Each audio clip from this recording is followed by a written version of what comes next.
আল্লাহ রাসূলের চাইতে ব্রাজিল আর আর্জেন্টিনার ভালোবাসা তার হৃদয়ে বেশি দিয়ে রাখে। এজন্য আল্লাহর ডাকে ফজরের সময় যেই যুবক মসজিদে আসতে পারে না, আর্জেন্টিনার ডাকে ঠিকই ফজরের সময় খেলা দেখতে জেগে ওঠে। আল্লাহর ভালোবাসায় তাহাজ্জুদের জায়নামাজে জীবনেও দাঁড়াতে পারে নাই, কিন্তু ব্রাজিলের ভালোবাসায় রাত ৩টার খেলা দেখার জন্য সারা রাত জেগেছিল এমন যুবক বাংলাদেশে না, উগান্ডাতে আছে। বাংলাদেশেও আছে। আহা, অথচ আমার ভাই, আপনি আপনার হৃদয়ের জায়গাটা আপনি আপনার রবকে দিতে পারেননি, আপনি আপনার রাসূলকে দিতে পারেননি। আল্লাহর হাবিব সাল্লাল্লাহু আলাইহি ওয়াসাল্লাম দোয়া করতেন, আল্লাহর দরবারে তিনি দোয়া করে বলতেন, আল্লাহুম্মা ইন্নী আসআলুকা হুব্বাক ওয়া হুব্বা মান ইউহিব্বুক ওয়াল আমালাল্লাযী ইউবাল্লিগুনি হুব্বাক। আয় আল্লাহ, আমি আপনার ভালোবাসা চাই, আপনাকে যে ভালোবাসে আমি তাকেও চাই, যেই কাজ করলে আপনার ভালোবাসা অর্জন করা যায় ওই কাজও আমি করতে চাই। আপনি আমার হৃদয়ে আমার নিজের চাইতে, আমার পরিবারের চাইতেও আপনার ভালোবাসাকে বেশি স্থান করে দিন। সুবহানাল্লাহ বলেন। রাসূল এই দোয়া করতেন আল্লাহর দরবারে, আল্লাহর ভালোবাসা চেয়ে রাসূল নিজের জন্য দোয়া করতেন। আবার আনাস বিন মালিক রাদিয়াল্লাহু আনহু থেকে বর্ণিত হাদিস, একজন গ্রাম্য সাহাবী এসেছে। গ্রামের মানুষ স্বাভাবিকত কথাবার্তার ভদ্রতা খুব একটা জানে না, কার্টিসি ম্যানার তারা খুব একটা বোঝে না।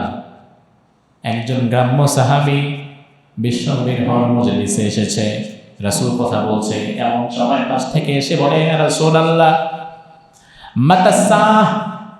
কোনো কথা নাই, বার্তা নাই, হঠাৎ করে রাসূলকে জিজ্ঞেস করলেন, ইয়া রাসূলুল্লাহ কিয়ামত কবে হবে? বিষয়টা অনেকটা এমন, আমরা বসে আছি কথা বলছি, এমন সময় উস্কো খুস্কো চুল, এলোমেলো কাপড় একজন ঢুকে যদি সরাসরি এসে বলে, হুজুর কিয়ামত কবে হবে আমারে বলেন, তাইলে আমরা সবাই বুঝবো যে বেটা ব্যাককল, কথা নাই, বার্তা নেই, প্রশ্নের কোনো আগা মাথা নাই। ওই ব্যক্তি এসে বললেন, ইয়া রাসূলুল্লাহ কিয়ামত কবে হবে? আল্লাহর হাবিব তার দিকে তাকিয়ে বললেন, ওয়ামা আদাত্তালাহা, কিয়ামত কবে হবে তুমি জানতে চাও? তবে তোমারে আমি আরেকটা প্রশ্ন করি, কিয়ামতের জন্য তোমার নিজের প্রস্তুতি আছে কতটা? কিয়ামতটা ভয়াবহ বিষয়। আমার আল্লাহ বলেন, ইযা যুলজিলাতিল আরদু জিলজালাহা ওয়া আখরাজাতিল আরদু আসকালাহা ওয়া ক্বালাল ইনসানু মা লাহা। কিয়ামতের আগে জমিনটা ফেটে যাবে, জমিনের নিচ থেকে সকল খনিজ সম্পদগুলো বের হয়ে আসবে, মানুষগুলো পাগলের মতো দৌড়াবে, একবার ডানে যাবে একবার বামে যাবে। ভূমিকম্পে জমিন ফেটে নিচ থেকে আগুন বের হবে। আল্লাহর কাতের মধ্যে বললেন, ওয়াতারান নাসা সুকারা ওয়া মা হুম বিসুকারা। মানুষ মদ খেলে যেমন মাতাল হয়ে যায়, কিয়ামতের ভূমিকম্পে মানুষ তেমন মাতালের মতো দৌড়াতে থাকবে। বিশ্বনবী এই জন্য জিজ্ঞেস করলেন, এত কঠিন কিয়ামতের বিষয়ে তোমার প্রস্তুতি কতটা? ওই ব্যক্তি বললেন, চিন্তা ভাবনা করে বললেন, ইয়া রাসূলুল্লাহ আমার তেমন কোনো প্রস্তুতি নাই, আমার তেমন কোনো আমল নাই, আমি অশিক্ষিত মূর্খ মানুষ।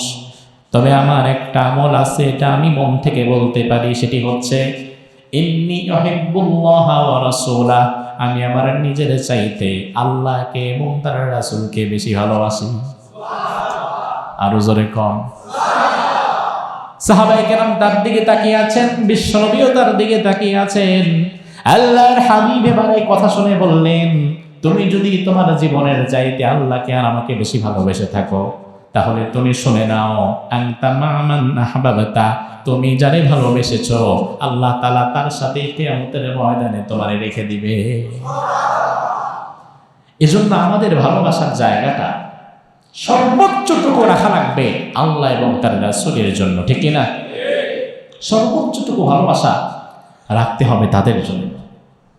আজ খুব আফসোস লাগে, মসজিদে জীবনে কোনোদিন 1000 টাকা দেয় নাই এমন ব্যক্তি 50,000 টাকা খরচ করে ব্রাজিলের 100 পিস জার্সি কিনবে, আর্জেন্টিনার 100 পিস জার্সি কিনবে, অথবা 30 হাত লম্বা একটা পতাকা টানাবে, এমন মানুষ নাই?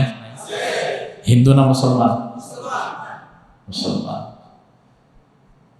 মসজিদে কোনোদিন 500 টাকা দিল না, 1000 টাকা দিল না। যদি কোনো দিন দেয়, জমার দিন বাটে পড়ে যে ডানের জন্য দিছে, বামের জন্য দিছে, আমার সামনে দিয়ে প্রতিদিন দান বাক্স সেলসেলায় চলে যায়, আমি একদিনও থামাইলাম না। তো আমার পাশের জন্য তো জানে যে আমার পয়সা আছে, তখন পকেট থেকে খুঁজা বের করে এমন একটা নোট ঢোকায় দিবে যেটা দোকানদার এর আগে 3 বার রিজেক্ট করছে। দোকানদার 3 বার ফেরত দিছে যে ভাই এটা চলবে না। চিন্তা করছে এটা দিয়ে দিই, যা আছে কপালে দেখা যাবে, সকালে এটা চালাই দিবি ইমাম সাহেব, আমার কি চললে চলুক, না চললে নাই, আমারটা আমি চালাই দিলাম। এমন মানুষ ব্রাজিল আর আর্জেন্টিনার পতাকা টানায় ভরে ফেলে। এই দেশের মানুষের মধ্যে যে কি হুজুক, জীবনে বিশ্বকাপ চান্স পায় নাই, আর খেলার যে অবস্থা, মোটামুটি চান্স পাওয়ার সম্ভাবনা নাই। এতেই এত পাগলামি। আমি যে সৌদি আরবে ছিলাম, সৌদি আরব তো ফুটবল বিশ্বকাপে চান্স পায়, পারুক আর না পারুক চান্স তো পায়। আমাদের যে ভালো খেলে নিশ্চয়ই তাইলে ফুটবল নিয়ে তাদের উন্মাদনা আছে, তারাও খেলা দেখে, আনন্দ করে। তবে আমাদের মতো মাত্রাতিরিক্ত আনন্দ কোথাও আমি দেখি নাই। গোটা সৌদি আরব তন্ন তন্ন খোঁজে করে খুঁজলে সৌদি আরব ব্যতীত দুনিয়ার কোনো দেশের একটা পতাকা পাবেন না। আমি বললাম, কেন এই দেশের মানুষ কি ব্রাজিল আর্জেন্টিনা সাপোর্ট করে না? বলে অবশ্যই করে। CR7 রোনালদো তো থাকেই সৌদি আরবে, অবশ্যই সাপোর্ট করে। আমি বললাম তাহলে পতাকা লাগায় না কেন? বলে এটা কিংডম অফ সৌদি আরবিয়ার স্ট্রিক্টলি নিষেধ যে এই স্বাধীন দেশে নিজের পতাকা ব্যতীত অন্য কারো পতাকা উঠবে না।